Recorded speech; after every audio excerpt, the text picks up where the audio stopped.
কলকাতায় এসে বাংলাদেশের সাংসদের রহস্য মৃত্যুর ঘটনা খুন করা হয়েছে বলেই অনুমান পুলিশের এবং সেই ঘটনাতেই এবার তিনজনকে গ্রেফতার করলো পুলিশ।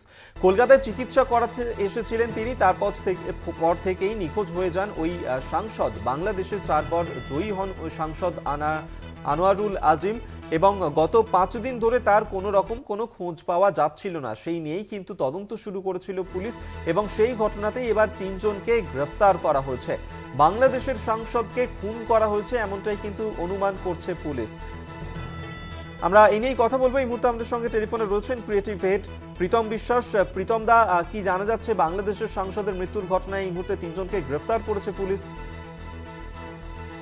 হ্যাঁ অভিক, দেখো যে খবর বাংলাদেশ থেকে পাওয়া গেছে, একটা সাংবাদিক সম্মেলন আসাদুজ্জামান খান বাংলাদেশের স্বরাষ্ট্রমন্ত্রী করেছেন এবং সেখানে তিনি দাবি করেছেন যে সকালবেলাতেই এই খবরটা ওনাদের কাছে পৌঁছায় যে বাংলাদেশের সাংসদ আনোয়ারুল আজিম, যিনি চিকিৎসা করতে কলকাতায় এসেছিলেন, তিনি বেশ কিছুদিন নিখোঁজ ছিলেন। সেটা নিয়ে একটা উদ্বেগ ছিল বাংলাদেশের শাসক দল এবং বাংলাদেশের রাজনৈতিক ও প্রশাসনিক মহলে।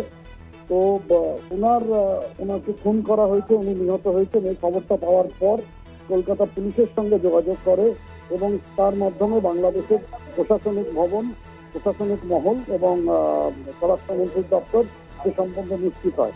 তারা আরো যেটা তাদের সাংবাদিক সম্মেলনে বলেছেন যে একটি ক্যাব চালকের সূত্রে জানা গেছিল যে 3 জন ওনার সঙ্গে ছিলেন এবং ওই যে ক্যাবে যখন যাওয়া হয় তারা ছিলেন। তাদের মধ্যে সিসিটিভি ফুটেজের নাকি, কারণ এটা পুরোটাই বাংলাদেশের গণমাধ্যমে প্রচারিত হয়েছে এবং বাংলাদেশের স্বরাষ্ট্রমন্ত্রী দাবি করেছেন যে সিসিটিভি ফুটেজে দেখা গেছে যে তাদের মধ্যে থেকে 3 জন, যারা তার মধ্যে 2 জন সেই ক্লাব থেকে বেরিয়ে এসছে এবং পরবর্তীকালে তারা নাকি বাংলাদেশে ফিরে যায়।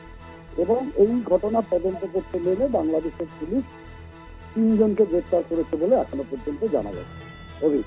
ধন্যবাদ তোমায় ক্রিয়েটিভ হেড প্রীতম বিশ্বাস এই মুহূর্তে আমাদের সঙ্গে টেলিফোনে ছিলেন।